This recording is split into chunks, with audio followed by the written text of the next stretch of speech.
지금부터는 JTBC가 단독으로 보도해드리고 있는 다단계 주가 조작단 소식입니다. 주가 조작에는 1,500명에 달하는 투자자들이 몰렸습니다. 그래서 더 조작도 커졌고 피해도 더 커졌습니다. 이렇게 주가 조작이 커진 데는 이른바 알만한 사람, 즉 유명 연예인이나 재계에 이름 있는 사람들의 역할이 컸던 것으로 보입니다. 대표적으로 임창정 씨는 자신도 피해자라고 주장하지만 당연히 그 친구들이 하는 그 팀들이 하는 룰인가 보다라고 생각하고 저는 주식을 모르니 그렇게 다 해줬어요. 저희가 추가로 확보한 영상을 보면 임 씨는 아무래도 단순 투자자 같지는 않습니다. 주가 조작 총책인 라씨 일당을 아예 종교라고 했고 할렐루야도 나왔습니다. 서유정 기자입니다. 지난해 말 주가 조작단 지주사인 골프회사가 연 투자자 모임입니다. 가수 임창정 씨가 마이크를 잡고 투자자 앞에 나섭니다. 근데 X한테 돈을 맡겨. 이게 종교야? 너 잘하고 있어. 왜냐면 내 돈을 가져갈 맞아요, 맞아요.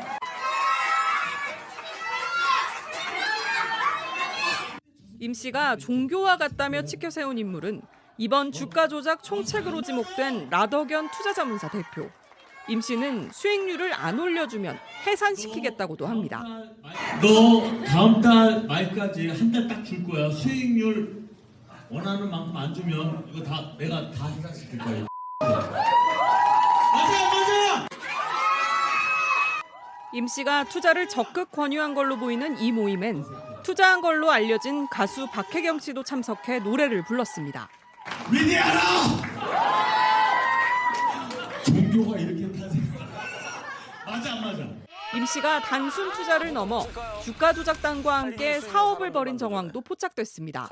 임 씨가 라 대표와 함께 투자에 세운 한 엔터테인먼트 회사입니다. 이 회사 등기부 등본엔 임 씨 부인과 주가 조작단 관계자들이 사내이사로 등재돼 있습니다. 취재진은 임 씨가 이들에게 수수료 지급 방식을 직접 제안했다는 증언도 확보했습니다. 주가 조작단 핵심 관계자는 임 씨가 직접 와서 소속 연예인 출연료로 정산하면 추후 세무조사를 받을 수 있어 저작 인접권 등으로 정산을 받는 게 좋겠다고 설명했다고 밝혔습니다. 임 씨 측은 당시 모임 분위기를 위해 일부 오해될 만한 발언을 한 건 사실이지만 투자를 부추기진 않았다며 수수료 정산을 제안했다는 것도 사실과 다르다고 해명했습니다. 지난해 주가 조작 세력이 운영하는 회사로 소속을 옮긴 박혜경 씨는 소속사를 옮기면서 그 조건으로 해당 모임에 참석했다고 밝혔습니다. JTBC 서유정입니다. 네, 이름만 대면 알만한 기업의 회장들도 주가 조작단에게 투자했습니다. 저희는 이미 아난티 전 회장이 투자했다고 보도한 바 있죠. 대형 제약회사의 회장도 이들에게 투자했었습니다. 오승열 PD가 전해드립니다. 주가 조작단이 운영하는 한 케이블 방송 채널입니다. 미용의약품 회사 휴메딕스의 제품 광고가 나오고 있습니다. 휴메딕스는 지난해 매출 6천억 원대를 올린 코스닥 상장사 휴온스 그룹의 자회사입니다.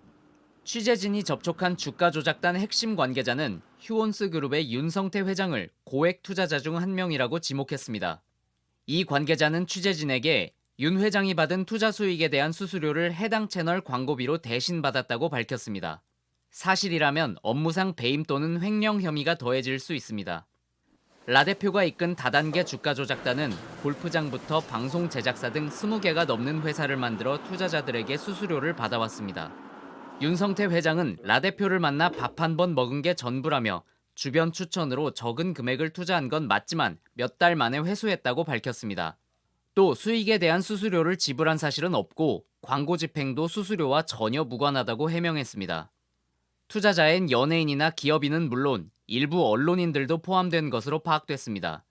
한 지상파 간부는 취재진에게 회사와 무관하게 부인 명의로 투자했다가 손해만 수억에 달한다며 주가 조작 일당들을 상대로 소송을 준비하고 있다고 해명했습니다. JTBC 오승열입니다. 주가 조작단은 자신들도 주가 폭락으로 피해를 봤다고 하지만 그 전까지 이들은 주가 조작으로 번 돈으로 슈퍼카와 온갖 명품에 초호화 생활을 해왔고 또 이를 자랑했었습니다. 임지수 기자가 취재했습니다. 라더견 대표와 함께 조작단 핵심 3인방으로 불리는 안모 씨와 변모 씨가 타고 다닌 차량들입니다. 이들이 소셜미디어 계정에 올렸던 슈퍼카 중 일부는 자신들의 회사 법인 차량으로 확인됐습니다. 롤스로이스와 람보르기니 등 법인 소속 억대 고급 차량만 4대입니다. 라 대표만 슈퍼카 10여 대를 소유한 것으로 파악됐습니다. 이들이 주요 작전 본부로 사용한 사무실도 서울 잠실의 롯데월드타워에 있는 고급 오피스텔 시그니엘에 마련돼 있습니다. 전용 이제 60평 정도는 한 5억 정도에 한 2,500에서 800의 시세가 형성되어 있습니다. 앞서 임창정 씨 등이 참석했던 투자금 1조 원 달성 기념 파티에선 명품 가방 등 억대 경품이 뿌려졌다는 내부 관계자 증언도 나왔습니다. 이런 가운데 지난 주말엔 핵심 관계자들이 모여 대책회의가 열린 정황도 JTBC 카메라에 포착됐습니다. 어제 오후 서울 성수동의 한 사무실. 라더견 대표에 이어 측근 조모 씨 등 조작단 핵심 인물들이 한데 모여든 겁니다. 주가 조작 일당에 대한 강도 높은 수사가 예고된 가운데 핵심 세력들에 대한 조사가 언제 시작될지 주목됩니다. JTBC 임지수입니다. 네, 다단계 주가 조작단 얘기, 이 사건을 계속 취재하고 있는 이호진 기자와 조금 더 짚어보겠습니다. 이호진 기자가 스튜디오에 나왔습니다. 이 기자, 먼저 임창정 씨 얘기부터 해보죠. 앞서 이제 리포트를 보면 임창정 씨가 주가 조작단에게 수수료를 정산하는 방식으로 저작 임적권을 활용하자, 뭐 이런 얘기가 있던데 사실 이게 주가 조작 얘기보다 더 어려운 것 같아요. 이걸 어떻게 하자는 겁니까? 네, 임창정 씨가 일당들에게 제안했다는 의혹이 나오는 건 이제 저작 인접권인데요. 예. 이 저작 인접권은 저작물을 만들 때 제작에 참여한 사람들에게 발생되는 권리라고 말할 수 있습니다. 이제 똑같은 노래라도 여러 형태로 바뀔 때 이 저작 인접권이 생기는데 예. 이 자신과 같은 엔터테인먼트의 경우에는 수수료를 받는 방식으로 이 저작 인접권을 파는 방식을 제안했다는 이야기입니다. 그러니까 투자자들에게 저작 인적권을 비싸게 팔면 된다. 뭐 이런 얘기인가요? 예, 맞습니다. 이 저작 인접권은 정해진 이른바 시장가가 없기 때문에 임의로 책정해서 지불을 할 수 있다고 했다는 겁니다. 이 내부 관계자는 엔터테인먼트 회사 사정을 잘 몰랐다가 임 씨의 설명을 듣고서 알게 됐다라고 말을 하기도 했습니다. 뉴스 시작 직전에 이제 임 씨 측으로부터 해명이 왔습니다. 예. 임 씨 측은 그 라더견 일당과 이제 회사를 세워서 투자금을 이제 정산을 하고 있었는데 그쪽으로부터 입금되는 돈이 늦어지면서 자신의 그럼 저작 인접권을 사가는 방식으로 취하자는 취지로 말한 것이었다고 해명을 했습니다. 예. 그러니까 저작 임적권을 활용해서 수수료를 정산한다. 뭐 크게 보면 이렇게 볼 수가 있겠군요. 자, 주가 조작 파장이 커지면서 수사도 지금 진행이 되고 있습니다. 그런데 앞서 이제 또 리포트를 보니까 지난 주말에 이들이 모여서 대책회의를 가졌다고요? 네, 맞습니다. 라더견 대표와 그 측근들 그리고 매매팀들이 모인다는 이야기를 듣고서 직접 가봤습니다. 이제 매매팀이라는 건 실제로 주가 조작을 하는 팀인데 라 대표나 핵심 측근들이 오늘 거래할 주식을 정해서 알려주면 예. 고객의 거주지나 회사 근처로 가서 실제로 주식을 사고 파는 이들입니다. 이들이 모인 곳은 이제 계열사의 한 사무실이었는데요. 다른 곳은 다 불이 꺼져 있었고 검은 옷을 입은 매매팀장과 같은 관계자들이 수시로 드나들고 지금 있었습니다. 화면에 나오고 있는데 저 사람들이 이제 주가 조작단 일당들이라는 얘기인가요? 예, 라 대표와 이제 그 측근들입니다. 네. 저게 지금 언제죠, 정확히? 저기 어제 오후 예. 늦게입니다. 어제 오후 늦게. 네. 지금 그 주가 조작으로 수사가 금융이랑 검찰이 다 들어가고 있는데 모여서 대책회의를 지금 하려고 이제 모인 거군요. 예, 맞습니다. 예. 어떤 얘기들 했는지는 취재된 게 있습니까?